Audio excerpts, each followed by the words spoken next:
Welcome back to Shalom TV Little Hearts in association with Jesus Youth Kairos Buds. എല്ലാ കൂട്ടുകാർക്കും ഷാലോം ടിവിയും Jesus youth Kairos ബഡ്സും ചേർന്നൊരുക്കുന്ന little hearts പ്രോഗ്രാമിലേക്ക് സ്വാഗതം. നമ്മുടെ കൂട്ടുകാരുടെ ആക്ഷൻ സോങ് അടിപൊളിയായിരുന്നു അല്ലേ? നിങ്ങൾ എല്ലാവരും സമ്മർ വെക്കേഷനായിട്ട് റിലേറ്റീവ്സിൻ്റെ വീട്ടിലും പോയി അടിച്ചു പൊളിച്ച് നിൽക്കുമായിരിക്കും അല്ലേ? എന്നാൽ പിന്നെ പതിവ് പോലെ നമ്മുടെ ആദ്യത്തെ സെഗ്മെന്റിലേക്ക് പോയാലോ? Come on guys, let's watch kids vibes. അച്ഛൻ എന്ത് പ്രസംഗോടാ. അച്ഛൻ പറയൂ, അച്ഛൻ ഇങ്ങനെ ഭയങ്കര ചീത്തയായിരുന്നു, പക്ഷെ അച്ഛനായിരുന്നു. നമുക്കൊന്നും അങ്ങനെ നമുക്ക് പറ്റൂല. എനിക്കൊന്നുമില്ല അച്ഛൻ അങ്ങനെ ചുമ്മാ കള്ളം പറയുന്നതായിരിക്കും. അതെ, ഇങ്ങനെയാടി ചീത്ത കുട്ടികൾക്ക് ദൈവവിളിയൊക്കെ കിട്ടാൻ. അത് തന്നെ എല്ലാ അച്ഛന്മാരുടെയും വട്ടത്തിന്റെ പ്രസംഗത്തിന് ഇത് തന്നെ. എല്ലാ അച്ഛന്മാരും സെയിം സംഭവം പറയും. വളരെ മോശം കുട്ടിയായിരുന്നു. അതെ, നമുക്ക് അച്ഛന്മാര് വളരെ ചീത്തയായിരുന്നു. നമുക്ക് ഇതുപോലെ ആവാൻ പറ്റൂല. വിശുദ്ധരൊന്നും ആവാൻ പറ്റില്ല. നമ്മളൊക്കെ ഭയങ്കര നിങ്ങൾ പള്ളിയിലുണ്ടായിരുന്നല്ലേ? ഞാൻ കണ്ടായിരുന്നു നിങ്ങളെ പട്ടക്കുർബാനയ്ക്ക്. എങ്ങനെ ഉണ്ടായിരുന്നു അച്ഛന്റെ പ്രസംഗം? കുഴപ്പമുണ്ടായിരുന്നില്ലെന്നോ? നല്ലതായിരുന്നില്ലേ? അച്ഛൻ പണ്ട് ഭയങ്കര മോശമായിരുന്നു, പിന്നെ ഇപ്പൊ അച്ഛനായി, ദൈവവിളി കേട്ടു, ഇതൊക്കെ തള്ളല്ലേ? അല്ല, അങ്ങനെ നടക്കുമല്ലോ. എത്ര മോശപ്പെട്ട ആൾക്കാരാണെങ്കിലും സിസ്റ്റർ ആകാനും അച്ഛന്മാരാകാനും ഒക്കെ ആയിട്ട് എളുപ്പം പറ്റും. അതൊന്നും വലിയ വിഷയമുള്ള കാര്യങ്ങളേ അല്ല. നിങ്ങൾക്ക് അങ്ങനെ തോന്നുന്നുണ്ടോ? എന്താ കാര്യം? എടാ, എന്തുമാത്രം ആൾക്കാർ അങ്ങനെ മോശമായിട്ടുള്ള ജീവിതത്തിൽ നിന്ന് തിരിച്ച് അച്ഛന്മാരായേക്കണത്. കന്യാസ്ത്രീ ഇപ്പൊ ഉദാഹരണത്തിന് ഇപ്പൊ എന്താ, ഞാൻ കഴിഞ്ഞ ദിവസം വായിച്ച ഒരു കഥയാണ്. ക്ലെയർ ക്രോക്കറ്റ് എന്നുള്ള ഒരു സിസ്റ്ററുണ്ട്. ക്ലെയർ ക്രോക്കറ്റ് നമ്മുടെ അയർലൻഡിലെ ഒരു സിസ്റ്ററാണ്. സിസ്റ്റർ ശരിക്കും സിസ്റ്റർ ജനിച്ചത് ഒരു കത്തോലിക്ക കുടുംബത്തിൽ തന്നെയാണ്. പക്ഷെ 12 വയസ്സുള്ള അല്ലെ, മോൾക്കത്ര ആയിട്ടില്ലെന്ന് തോന്നുന്നു അല്ലേ? 12 വയസ്സായ ഉള്ളപ്പോഴേ, നിന്റെ പ്രായമുള്ള സമയത്ത്, അന്ന് മുതലേ കൂട്ടുകാരുടെ കൂടെ അടിച്ചു പൊളിച്ച് നടക്കാനും ഇടയ്ക്കൊക്കെ സിഗരറ്റ് വലിക്കാനും കൂട്ടുകാരുടെ കൂടെ മദ്യപിക്കാനും ഒക്കെ പോകുമായിരുന്നു ആ ചെറുപ്പത്തിലെ. ഒരു ഹോളിവുഡ് സിനിമയിൽ അഭിനയിക്കണം, വലിയൊരു നടിയാവണം എന്നൊക്കെ ആയിരുന്നു ഈ ക്ലെയറിൻ്റെ ആഗ്രഹം. അങ്ങനെ ഭയങ്കര ക്രേസ് ആയിട്ടുള്ള ഒരു ജീവിതമായിരുന്നു. 12 വയസ്സിലാണ് അടിച്ചു പൊളിച്ച് നടക്കുന്നത്. അങ്ങനെ ഇവർ കൂട്ടുകാരുടെ കൂടെ ഒരു ദിവസം സ്പെയിനിൽ ഒരു യാത്രയ്ക്ക് പോയി.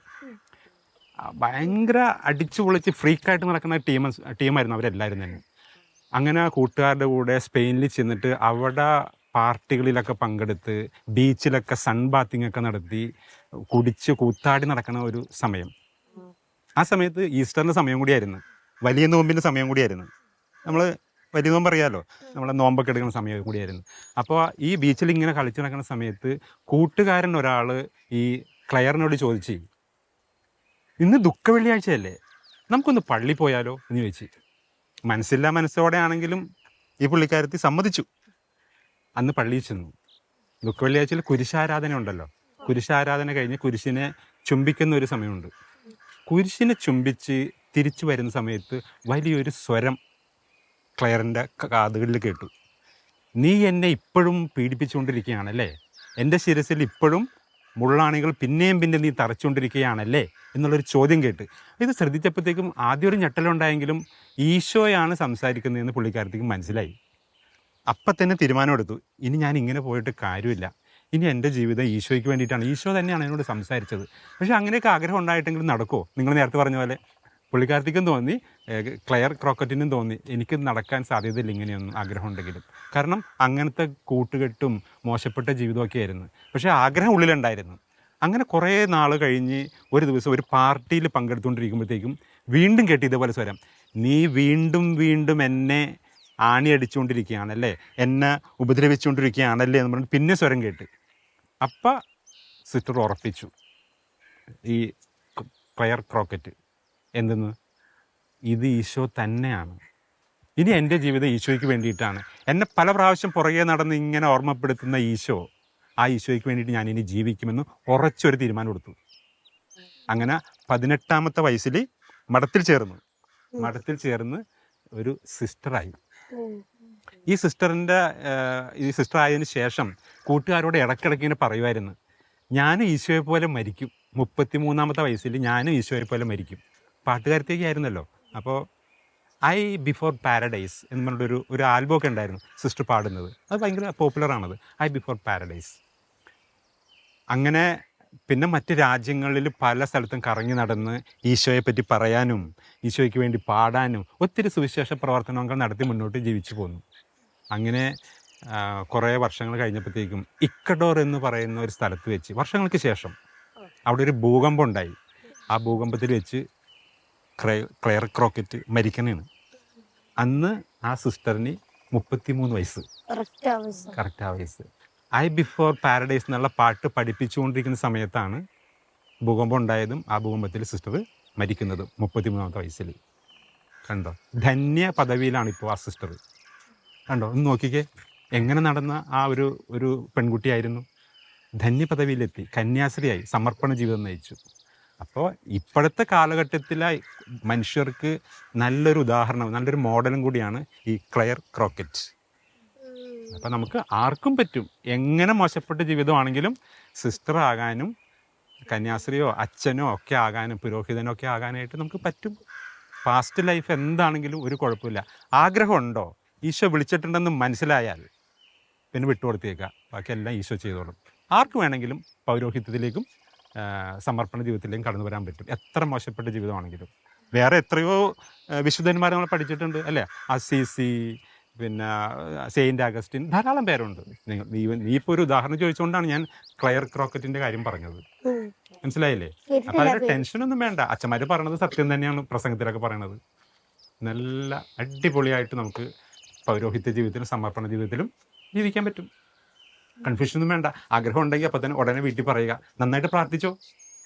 അച്ഛന്മാരും കന്യാസ്ത്രീ അമ്മമാരൊക്കെ ആയിട്ട് നമ്മുടെ കൂട്ടത്തിൽ നിന്ന് വരും ഓരോരുത്തർ, അല്ലേ? Okay okay. നമ്മുടെ കൂട്ടുകാരും അങ്കിളും ചേർന്ന് അവതരിപ്പിച്ച സ്കിറ്റ് അടിപൊളിയായിരുന്നു അല്ലേ? എന്നാൽ നമുക്ക് നമ്മുടെ അടുത്ത സെഗ്മെന്റിലേക്ക് പോയാലോ? ഞാൻ ക്രാഫ്റ്റ് സിറ്റി എന്ന് പറയുമെന്നായിരിക്കും നിങ്ങളൊക്കെ വിചാരിച്ചിരിക്കുന്നത്. പക്ഷേ അല്ല, നമ്മുടെ അടുത്ത സെഗ്മെന്റ് ആർട്ട് ഗാലറിയാണ്. ഈ സെഗ്മെന്റ് നമ്മളെ പരിചയപ്പെടുത്താൻ പോകുന്നത് ആര്യ ചേച്ചിയാണ്. എങ്ങനെ എളുപ്പത്തിൽ പടം വരയ്ക്കണമെന്ന് ചേച്ചി നമുക്ക് പറഞ്ഞു തരും. ഹായ് ഫ്രണ്ട്സ്, എൻ്റെ പേര് ആര്യ. ഞാൻ ഇന്ന് വന്നേക്കുന്നത് പടം വരയ്ക്കാൻ വേണ്ടിയിട്ടാണ്. നിങ്ങൾക്ക് പടം വരയ്ക്കാൻ ഇഷ്ടമാണോ? ഞാൻ ചെറുതായിരുന്നെ പറ്റി പടം വരയ്ക്കാൻ ഭയങ്കര ഇഷ്ടമായിരുന്നു. ഞാൻ കണ്ട സ്ഥലത്തും ഭിത്തിയിലും പേപ്പറിലും ബുക്കിലും എൻ്റെ ചേച്ചിയുടെ ബുക്കിലും എല്ലായിടത്തും പടം വരയ്ക്കുമായിരുന്നു. നിങ്ങൾക്കും ഇഷ്ടമാണോ അങ്ങനെ പടം വരയ്ക്കാൻ? നമ്മൾ പടം വരയ്ക്കുന്നത് ശരിക്കും പറഞ്ഞാൽ ഈശോ തന്നേക്കുന്ന ഒരു കഴിവാണ്. ഈശോ നമുക്ക് തന്നേക്കുന്ന ഒത്തിരി കഴിവിൽ ഏറ്റവും ബ്യൂട്ടിഫുൾ ആയിട്ടുള്ള ഒരു കഴിവാണ് പടം വരയ്ക്കുന്നത്. അപ്പൊ നമുക്ക് ഈശോ തന്നേക്കുന്ന ഈ കഴിവ് നമ്മൾ നല്ല കാര്യത്തിന് വേണ്ടി ഉപയോഗിക്കണം. നിങ്ങളിപ്പോൾ പരീക്ഷയൊക്കെ കഴിഞ്ഞിട്ട് വീട്ടിൽ വെക്കേഷൻ ഇരിക്കുകയാണ്. അപ്പൊ നമുക്ക് ഈ സമയത്ത് ഈശോ തന്നേക്കുന്ന ഈ പടം വരയ്ക്കുന്ന കഴിവ് വെച്ചിട്ട് നമുക്ക് ഒത്തിരി പേരെ ഗിഫ്റ്റ് ഒക്കെ കൊടുക്കാം. അപ്പൊ ചേച്ചി ഇന്ന് പഠിപ്പിച്ചു തരാൻ പോകുന്ന ഒരു പടമുണ്ട്. ചേച്ചി എന്താ പഠിപ്പിച്ചു തരാൻ പോകുന്ന അറിയാവോ? ഈശോനെ വരയ്ക്കാനാ. അത് നമുക്ക് ഈ പടം നോക്കി വരച്ചിട്ട് ഇതേപോലെ നമുക്ക് എന്താ പറയാ, നമ്മുടെ ഫ്രണ്ട്സിനും നമ്മുടെ വീട്ടിൽ വരുന്ന വെക്കേഷൻ നമ്മൾ ഓരോ വീട്ടിലൊക്കെ പോകില്ലേ, അല്ലെ നമ്മുടെ വീട്ടിൽ ഗസ്റ്റ് ഒക്കെ വരൂലേ, അപ്പൊ നമുക്ക് അവർക്കൊക്കെ ഈ പടമൊക്കെ വരച്ച് ഗിഫ്റ്റ് കൊടുക്കാം. ഓക്കെ, നമുക്ക് പടം വരച്ച് തുടങ്ങാം. ആദ്യം നമ്മളൊരു പടം വരയ്ക്കാൻ വേണ്ടി നമുക്ക് വേണ്ട സാധനങ്ങൾ എന്ന് പറഞ്ഞാൽ ഒരു പേപ്പർ വേണം. എന്തായാലും പടം വരയ്ക്കാൻ പേപ്പർ വേണമല്ലോ, ഭിത്തിയിലൊന്നും വരച്ചേക്കില്ല കേട്ടോ. അപ്പൊ നമുക്ക് ഒരു പേപ്പർ വേണം. പിന്നെ നമുക്ക് വേണ്ടത് പെൻസില. കാരണം നമ്മൾ ആദ്യം മാർക്കർ വെച്ച് സ്കെച്ച് പെൻ വെച്ചൊക്കെ വരച്ചിട്ടുണ്ടെങ്കിൽ എന്തെങ്കിലും മിസ്റ്റേക്ക് ഉണ്ടാക്കി നമുക്ക് മായ്ക്കാൻ പറ്റത്തില്ലല്ലോ. അപ്പൊ നമുക്കൊരു പെൻസിൽ വേണം, ഇറേസർ വേണം.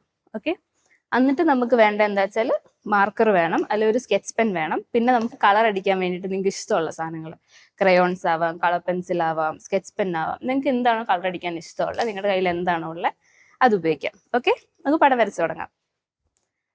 നമ്മൾ പടം വരയ്ക്കാൻ വേണ്ടി നമ്മൾ ആദ്യം ചെയ്യേണ്ടതെന്ന് വെച്ചാൽ, ചേച്ചി ആദ്യം പറഞ്ഞല്ലോ നമ്മൾ വരയ്ക്കാൻ പോകുന്നത് ഈശോനെ. ഓക്കെ, അപ്പൊ നമുക്ക് ആദ്യം ചെയ്യേണ്ടതെന്ന് വെച്ചാൽ ഒരു സർക്കിൾ വരയ്ക്കണം. ഇത് നോക്കിയിട്ട് മുകളിലായിട്ടൊരു സർക്കിൾ വരയ്ക്കണം.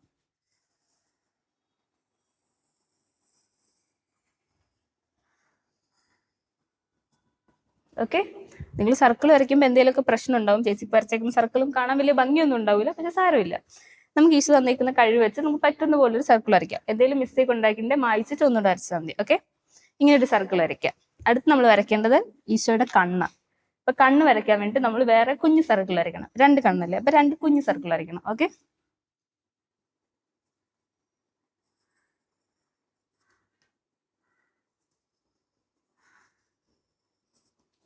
ഓക്കെ, 2 കണ്ണ് വരച്ചു. ഇനി നമ്മൾ ചെയ്യേണ്ടത് എന്താ വെച്ചാൽ കണ്ണിനകത്ത് ചെറിയ ലൈറ്റ് ഒക്കെ അടിക്കുമ്പോൾ ചെറിയ തിളക്കമൊക്കെ ഉണ്ടാവില്ല. ഈശോയ്ക്ക് നല്ല തിളങ്ങിയ ഭംഗിയുള്ള കണ്ണല്ലേ.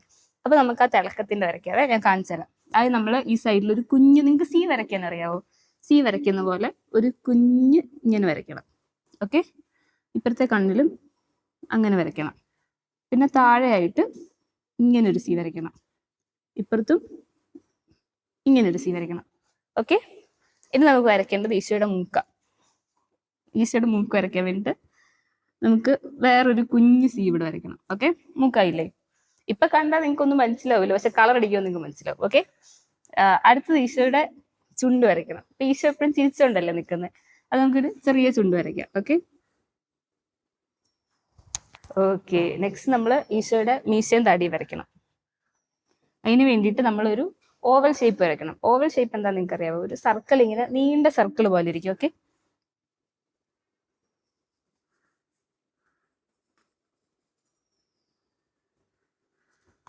ഓക്കെ, ഇങ്ങനെ ഇരിക്കും. അടുത്തത് നമ്മളൊരു യു ഇല്ലേ, യു തിരിച്ചിട്ട പോലെ ഒരു ഷേപ്പ് വരയ്ക്കണം. ഞാൻ വരച്ച് കാണിച്ചു തരാവേ, നോക്കണേ.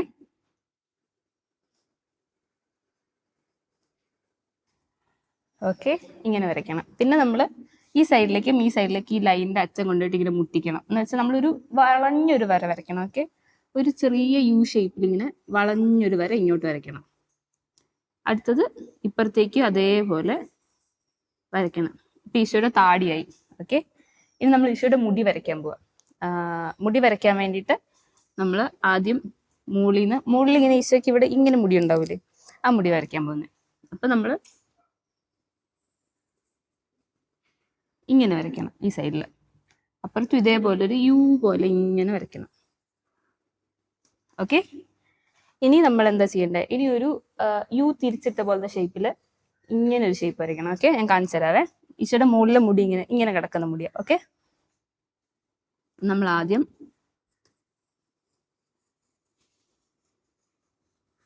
ഈ സൈഡിൽ നിന്ന് ഇങ്ങോട്ട് വരച്ചിട്ട് അപ്പുറത്തുനിന്നും അതേപോലെ വരയ്ക്കുക. നിങ്ങൾ വരയ്ക്കുമ്പോൾ എന്തെങ്കിലും മിസ്റ്റേക്സ് ഉണ്ടെങ്കിൽ മായ്ച്ചിട്ട് ഒന്നുകൂടെ വരച്ചാൽ മതി. ഓക്കെ, ഇനി ഇതിങ്ങനെ കൊണ്ടുപോയിട്ട് ഇവിടെ മുട്ടിക്കുക. ഇപ്പൊ എന്തായി? ഇപ്പൊ ഈശോയുടെ മുടിയായി. ഇത് നമ്മൾ എന്താ വരയ്ക്കണ്ടേ? ഈശോയുടെ ബോഡി. ഓക്കെ, ഈശോ ഒരു നീണ്ട ഉടുപ്പല്ലേ ഇട്ടേക്കുന്നേ. അപ്പൊ നമ്മൾ എന്ത് ചെയ്യണം? ഇങ്ങനെ ഈ സൈഡിൽ നിന്ന് താഴേക്ക് ഒരു ലൈൻ വരയ്ക്കണം. ഓക്കെ, ഇങ്ങനെ ഒരു വളഞ്ഞൊരു ലൈൻ.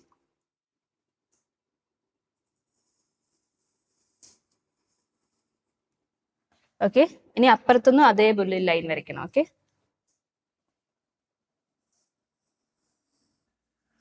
ഇനി നമ്മൾ ഈ 2 ലൈനും അടിയിൽ കൂട്ടിമുട്ടിക്കണം.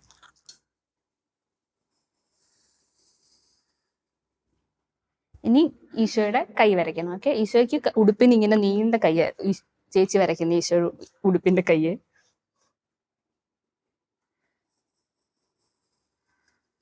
നമ്മൾ ഇങ്ങനെ ഒരു ലൈൻ വരച്ചിട്ട് അതിങ്ങനെ ഇങ്ങോട്ട് കൂട്ടിമുട്ടിക്കണം. ഓക്കെ, ഇനി ഇപ്പുറത്തും ഇതേപോലെ വരയ്ക്കണേ.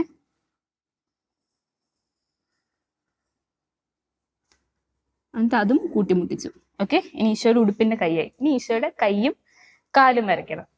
അതിന് വേണ്ടിയിട്ട് നമ്മൾ ഒരു ചെറിയ സി യു ഒക്കെ പോലത്തെ ഒരു വളഞ്ഞ ഷേപ്പ് വരയ്ക്കണം. ഞാൻ കാണിച്ചു തരാവേ. യെസ്, ഇങ്ങനെ വരയ്ക്കണം. അപ്പുറത്തെ സൈഡിലും അതേപോലെ ഒരു കൈ വരയ്ക്കണം.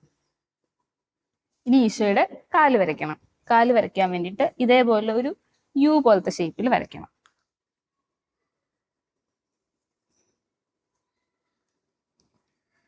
ഓക്കെ, നമ്മൾ 2 കാലും വരച്ചു കഴിഞ്ഞു. ഇനി എന്താ ഉള്ളത്? ഈശോയുടെ ഷോള്. ഈശോയുടെ ഷോള് നമ്മൾ വരയ്ക്കുന്നതെന്ന് വെച്ചാൽ ഒരു വളഞ്ഞ ലൈൻ വരയ്ക്കണം. ഇവിടെ നിന്ന് ഇങ്ങോട്ടേക്ക് ഇങ്ങനെ.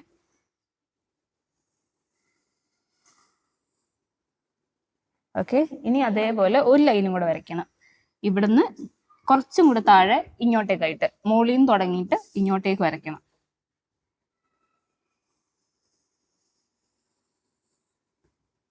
വാവ്. ഇനി ഇതിന്റെ ഷോൾ ഇങ്ങനെ മടക്കി മടക്കിയല്ലേ കിടക്കുന്നത്. അപ്പൊ ഇതിന്റെ നടുക്കൂടെ ഒരു ലൈനും കൂടെ വരച്ചാൽ മടയും കിടക്കുന്ന പോലെ തോന്നും.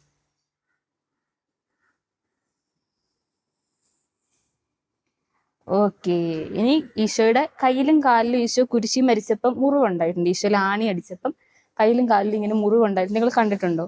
അങ്ങനെ ഈശോയുടെ കയ്യിലും കാലിലും മുറിവുണ്ട്. അപ്പൊ നമുക്കിനി ആ മുറിവ് വരയ്ക്കാവേ. ഇങ്ങനെ ഒരു ഓ പോലെ, ഒരു നീണ്ട ഓ പോലെ വരയ്ക്കണം. ഇങ്ങനെ ചെറിയ മുറിവ് കണ്ടു, ഇങ്ങനെ ഇങ്ങനെ വരയ്ക്കണം. ഓക്കെ, ഇത്രയും വരച്ചില്ലേ?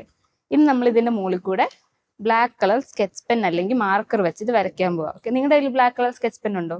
ഇല്ലെങ്കിൽ നിങ്ങൾക്ക് ഇഷ്ടമുള്ള ഏതെങ്കിലും ഒരു ഡാർക്ക് കളർ സ്കെച്ച് പെൻ വെച്ചിട്ട് വരച്ചാൽ മതി. ഓക്കെ ഓക്കെ, നമുക്ക് ആദ്യം കണ്ണ് വരയ്ക്കാം. നിങ്ങൾ വരച്ചതിന്റെ മുകളിൽ കൂടെ അതേപോലെ വരച്ചാൽ മതി.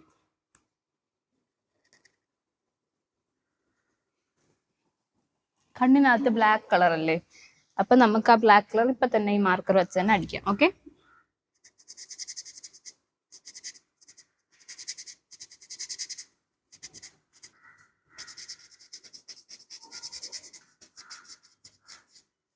ഓക്കെ, ഇപ്പൊ കണ്ണ് കാണാൻ നല്ല ഭംഗിയില്ലേ? ഇനി നമുക്ക് മൂക്ക് വരയ്ക്കാം. ഇനി ഈശോയുടെ ചിരിക്കുന്ന ചുണ്ട് വരയ്ക്കാം. ഓക്കെ, ഇനി ഇതേപോലെ ഇതിന്റെ മുകളിൽ കൂടെ തന്നെ വരയ്ക്കണേ.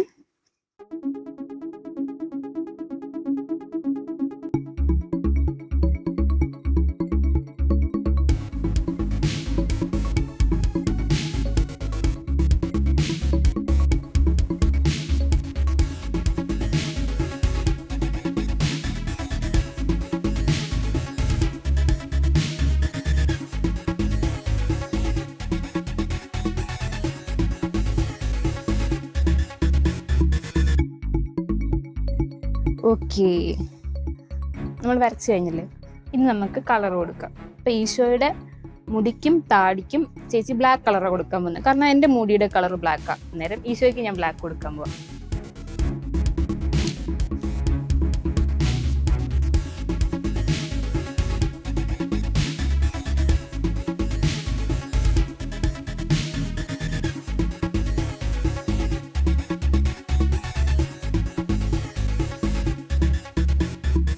നമ്മുടെ ആൾക്കുള്ള മഷി ചെറുതായിട്ട് തീർന്നിട്ടുണ്ട്. അപ്പൊ നമ്മളിത് കുറച്ച് സമയം ഒന്ന് കമത്തി പിടിച്ചിട്ട് കുടയോട്ടോ. അപ്പൊ മഷി വരും, ഇത് കുറച്ച് ഭാഗം കൂടെ കളർ അടിക്കാനുള്ളൂ, ഇപ്പൊ സെറ്റ് ആവും. ഓക്കെ, അപ്പൊ അത് സെറ്റ് ആവുന്ന സമയത്ത് നമുക്ക് ഈശോയുടെ ഷോളിന് കളർ അടിക്കാം. ഓക്കെ, അപ്പം ഈശോയുടെ ഷോളിൽ കളർ എന്താണെന്നറിയാവോ? റെഡ് കളറാണ്. അപ്പൊ നിങ്ങളുടെ കയ്യിൽ റെഡ് കളർ ഇല്ലേ? നേരം ഈശോയുടെ ഷോളിൽ നമ്മൾ റെഡ് കളർ അടിക്കാൻ പോവാ. പിന്നെ ഈശോയുടെ കയ്യിലും കാലിലും ഉള്ള മുറിവില്ലേ, അതിന് നമ്മൾ റെഡ് കളർ അടിക്കാൻ പോവാ. കാരണം കാരണം ചോരയുടെ കളർ റെഡാ. ഓക്കെ, അതും കയ്യിലും റെഡ് കളർ അടിക്കാം. ആദ്യം നമുക്ക് മുറിവിനടിക്കാം.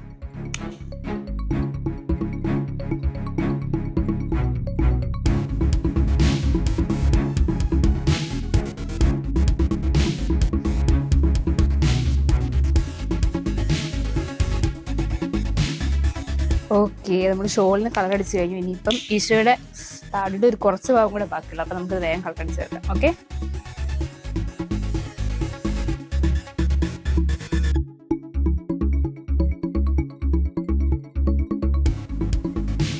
ഓക്കെ, അപ്പൊ നമ്മൾ വരച്ചു കഴിഞ്ഞു. നിങ്ങൾ എല്ലാവരും വരച്ചു കഴിഞ്ഞു.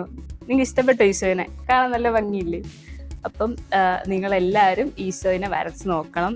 നിങ്ങളുടെ വീട്ടിൽ വരുന്ന ഗസ്റ്റിനും നിങ്ങളുടെ അങ്കിൾമാർക്കും ആൻറ്റിമാർക്കും വീട്ടിലുള്ള എല്ലാവർക്കും നിങ്ങൾ ഈശോനെ വരച്ചു കൊടുക്കണം. ഓക്കെ, എന്നിട്ട് നിങ്ങൾക്ക് വേണമെങ്കിൽ നിങ്ങൾക്ക് ഈശോയ്ക്ക് ഉടുപ്പിന് കളർ മാറ്റാം, ഷോളിന്റെ കളർ മാറ്റാം, നിങ്ങൾക്ക് ഇഷ്ടമുള്ള പോലെ. വേണേൽ ഈശോയുടെ മുഖത്തിനും കൈക്കും കാലിനും കളർ കൊടുക്കാം. ചേച്ചി ആ കളർ കൊടുത്തിട്ടില്ല, പക്ഷെ നിങ്ങൾക്ക് വേണേൽ ഇഷ്ടമുള്ള പോലെ ഈശോയ്ക്ക് കളർ കൊടുക്കാം. വേണേൽ ഈശോയുടെ മുടിക്ക് നീളം വരെ കൂട്ടാം. ഓക്കെ, നിങ്ങളുടെ ഇഷ്ടം പോലെ.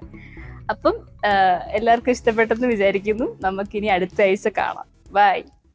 എന്ത് എളുപ്പത്തിലാണല്ലേ ചേച്ചി നമ്മളെ പടം വരയ്ക്കാൻ പഠിപ്പിച്ചത്. നിങ്ങളെല്ലാവരും അത് പ്രാക്ടീസ് ചെയ്ത് നോക്കണേ. എന്നാൽ നമുക്ക് നമ്മുടെ ചേട്ടന്മാരുടെയും ചേച്ചിമാരുടെയും സെഗ്മെന്റിലേക്ക് പോയാലോ? ഇന്ന് പതിവ് പോലത്തെ ഒരു സെഗ്മെന്റ് അല്ല. നമ്മുടെ ചേട്ടന്മാരും ചേച്ചിമാരും നമുക്ക് വേണ്ടി ഒരു പാട്ട് പാടും.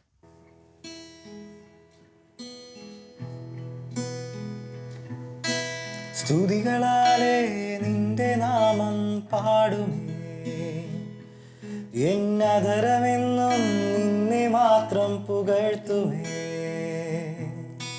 സ്തുതികളാലേ നിന്റെ നാമം പാടുമേ, എന്നധരമെന്നും നിന്നെ മാത്രം പുകഴ്ത്തുമേ. യേശുവോളം സ്നേഹമേകില്ല ആരുമേ,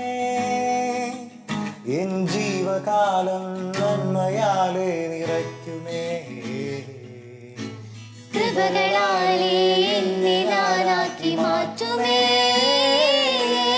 എൻ ജീവനെ ആത്മനാലെ നിറയ്ക്കുമേ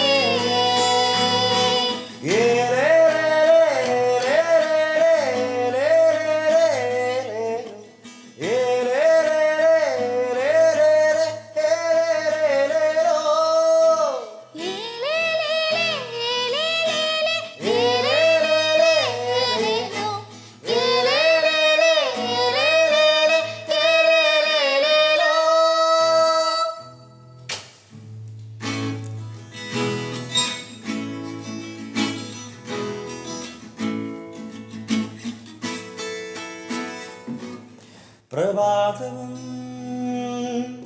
പ്രദോഷവും എൻ ദിനങ്ങൾ മുഴുവനും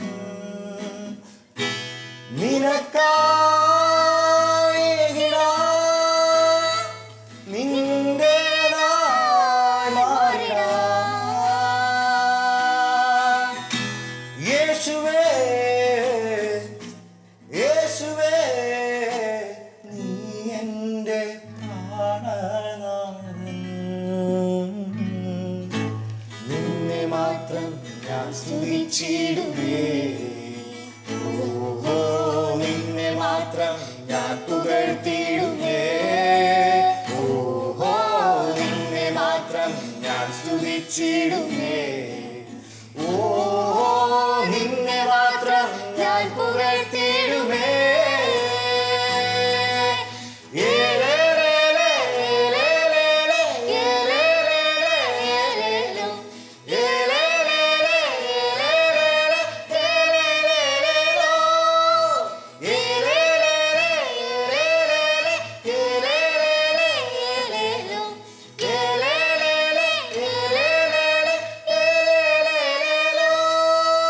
സ്തുതികളാലേ നിന്റെ നാമം പാടുമേ എന്നധരമെന്നും നിന്നെ മാത്രം പുകഴ്ത്തുമേ സ്തുതികളാലേ നിന്റെ നാമം പാടുമേ എന്നധരമെന്നും നിന്നെ മാത്രം പുകഴ്ത്തുമേ യേശുവോളം സ്നേഹമേകില്ലാരുമേ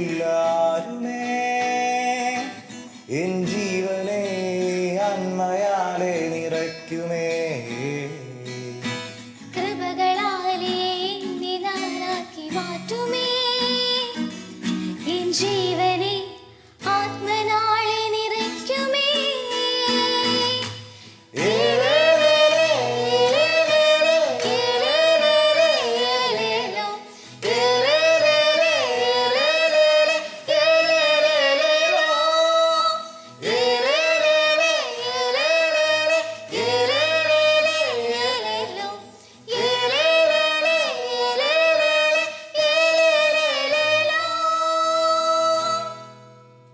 എന്ത് മനോഹരമായിട്ടാണല്ലേ അവർ നമുക്ക് പാട്ടുപാടി തന്നത്.